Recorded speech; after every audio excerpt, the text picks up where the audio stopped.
wabarakatuh. Terima kasih atas kesempatannya. Perkenalkan, nama saya Ahmad Kanif Ismail dengan NIM 2019-210348. Di sini saya akan mengawali presentasi dari kelompok 2, yaitu tentang mekanisme perdagangan efek.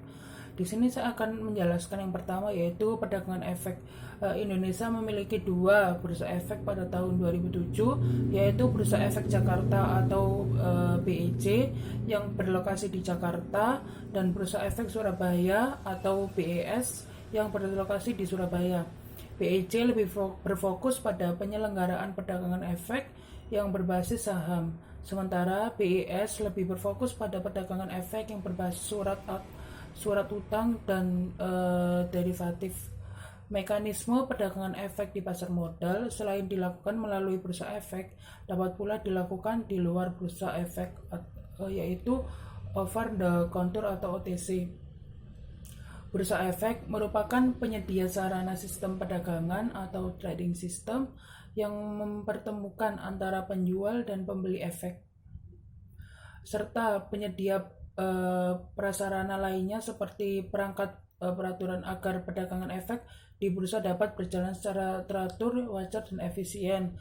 Dalam melakukan perdagangan efek, Bursa Efek Indonesia hanya menangani perdagangan efek pada pasar sekunder, yaitu perdagangan efek setelah melewati tahap penawaran umum pada pasar perdana atau lebih dikenal dengan IPO atau Initial Public Offering. Selanjutnya saya akan membahas tentang proses penawaran umum saham atau go public.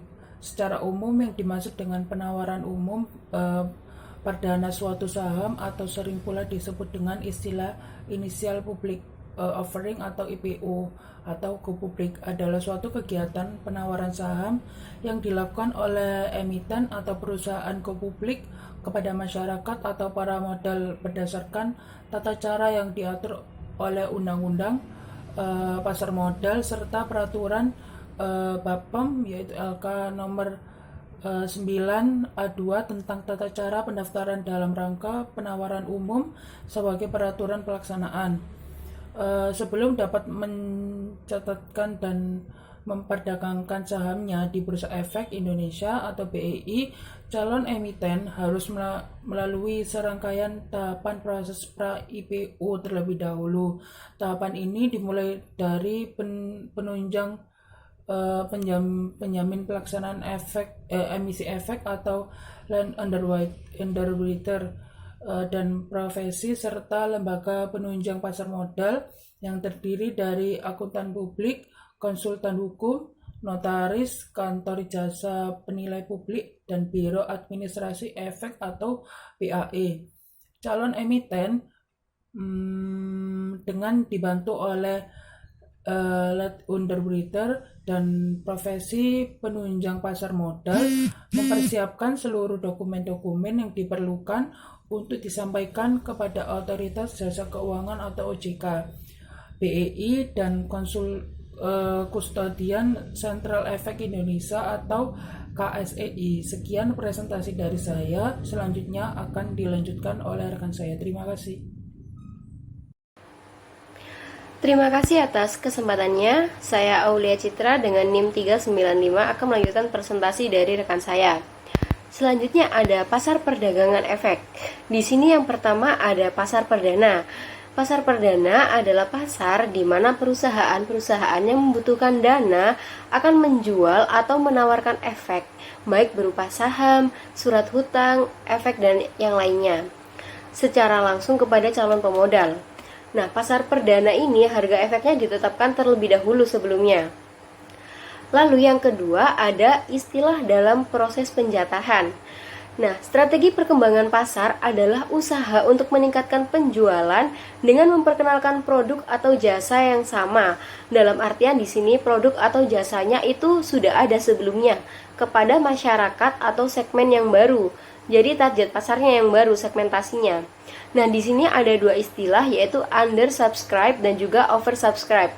Di sini yang pertama ada undersubscribe. Nah, di sini adalah kondisi di mana total saham atau surat utang yang dipesan oleh investor itu kurang dari total saham atau surat utang yang ditawarkan. Nah, dalam kondisi ini, semua investor pasti akan mendapatkan saham atau surat utang sesuai dengan jumlah yang dipesannya. Lalu yang kedua ada oversubscribe. Nah, di sini ini terjadi apabila jumlah saham atau surat hutang yang didapat oleh investor itu kurang dari jumlah yang dipesan atau telah terjadi oversubscribe. Nah, oleh karena itu, dengan adanya kelebihan dana investor itu tadi akan dikembalikan atau proses ini disebut dengan proses refund. Nah, saham atau surat utang tersebut itu kemudian didistribusikan kepada investor melalui penjamin emisi dan juga agen penjual. Selanjutnya yang ketiga ada pasar sekunder. Nah, pasar sekunder ini adalah pasar tempat terjadinya transaksi perdagangan efek di mana antar para investor ini setelah efek yang dijual atau ditawarkan pada pasar perdana dicatat pada bursa efek tertentu. Nah, di pasar ini efek-efek diperdagangkan dari satu investor ke investor yang lainnya. Harga yang terbentuk pada pasar sekunder ini sangat tergantung kepada jumlah permintaan dan juga penawaran dari suatu efek yang ada di antara para penjual dan juga pembeli efek. Selanjutnya ada sistem perdagangan. Sistem perdagangan yang digunakan di Bursa Efek Indonesia atau BEI adalah Jakarta Automated Trading System atau yang biasa disebut dengan JITS. Nah, JITS ini pertama kali digunakan sejak tanggal 22 Mei 1995. Namun, sejak tanggal 14 Mei 2012, Bursa Efek Indonesia ini melakukan pengembangan pada sistem perdagangan di Bursa Efek Indonesia. Yang sebelumnya, Bursa Efek Indonesia ini menggunakan sistem perdagangan JITS NextG versi 1,11 diupdate menjadi JITS NextG versi 2. Selanjutnya, dalam sistem perdagangan, yang pertama ada dealer driven dan juga order driven. Perbedaan antara kedua sistem ini adalah terletak pada apa yang ditampilkan di dalam pasar, dalam harga bid dan juga asnya. Nah, harga bid sendiri ini adalah harga di mana seorang itu siap membeli, sedangkan harga as itu adalah harga di mana seseorang itu siap untuk menjual. Nah, pasar dari order driven ini menampilkan seluruh bid dan juga asnya, sedangkan pada pasar dealer ini pada pasar dealer driven ini tuh hanya fokus pada bid dan juga as dari market maker atau dari dealernya saja. Yang kedua, ini ada online trading, remote trading, dan juga direct market access. Yang pertama ada online trading. Nah, online trading di sini adalah sarana dari sistem perdagangan yang disediakan oleh sejumlah anggota dari Bursa Efek bagi para nasabah-nasabah untuk dapat secara langsung melakukan pesanan baik membeli ataupun menjual efek. Nah, dari online trading ini tersebut pesanan nasabah ini akan diteruskan oleh anggota bursa ke sistem perdagangan efek. Online trading ini, nasabah melalui jaringan internet dapat melakukan pesanan dimanapun nasabah ini berada. Nah, selain dapat melakukan pesanan jual atau beli efek tersebut, posisi dari efek serta dana yang dimilikinya ini pun dapat diketahui secara langsung. Lalu yang kedua ada remote trading. Nah, remote trading system ini adalah sistem perdagangan jarak jauh yang dilakukan oleh anggota bursa efek dari kantornya. Nah, di mana anggota dari bursa efek ini dari kantornya masing-masing itu setiap order langsung dikirim ke sistem perdagangan bursa efek atau yang sering disebut dengan JITS tanpa perlu memasukkan order. Terima kasih atas kesempatannya. Saya Teguh Surya Prembodo dengan NIM 2019-10410. Saya akan menjelaskan tentang mekanisme perdagangan efek.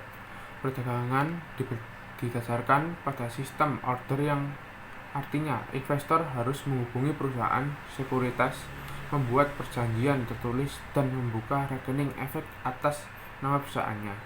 Perusahaan sekunder kemudian menjalankan order yang diminta nasabah. Ada 5 macam. Yang pertama, proses dan prosedur jual beli efek.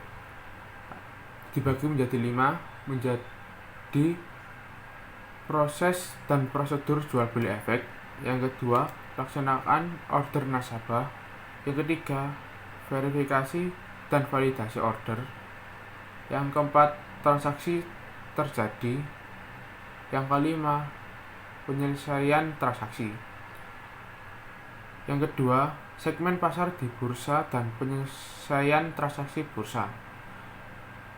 Terdiri dari 3. Yang pertama, pasar reguler. Yang kedua, pasar tunai. Yang ketiga, pasar negosiasi. Yang ketiga, jam sesi perdagangan dibagi menjadi 4. Yang pertama, pre-opening. Yang kedua, perdagangan sesi 1 dan kedua. Yang ketiga, pre-closing. Dan yang terakhir, post-closing. Tahap keempat yaitu fraksi harga dan auto rejection. Untuk menjaga mekanisme perdagangan berjalan secara teratur, wajar, dan efisien, Bursa Efek mempunyai aturan tertuang dalam peraturan perdagangan perihal mekanisme perdagangan efek. Yang pertama, fraksi harga. Yang kedua, auto rejection. Terakhir, yang kelima, penggantian perdagangan. Dalam rangka menjaga keterlaksanaan perdagangan efek yang teratur, wajar, dan efisien, bursa dapat melakukan yang pertama, penggantian sementara pelaksanaan perdagangan atas suatu efek tertentu. Yang kedua, jika penggantian sementara terjadi, maka transaksi bursa yang sudah terjadi sebelum dihentikan perdagangan siap tetap berlaku kecuali apabila terdapat inkonsistensi. Dan yang terakhir, untuk menjaga kelangsungan sistem perdagangan efek, maka bursa dapat menerapkan tata cara perdagangan lainnya sesuai dengan rencana kelangsungan usaha. Sekian, terima kasih dari kelompok kami. Apabila ada salah kata, mohon maaf.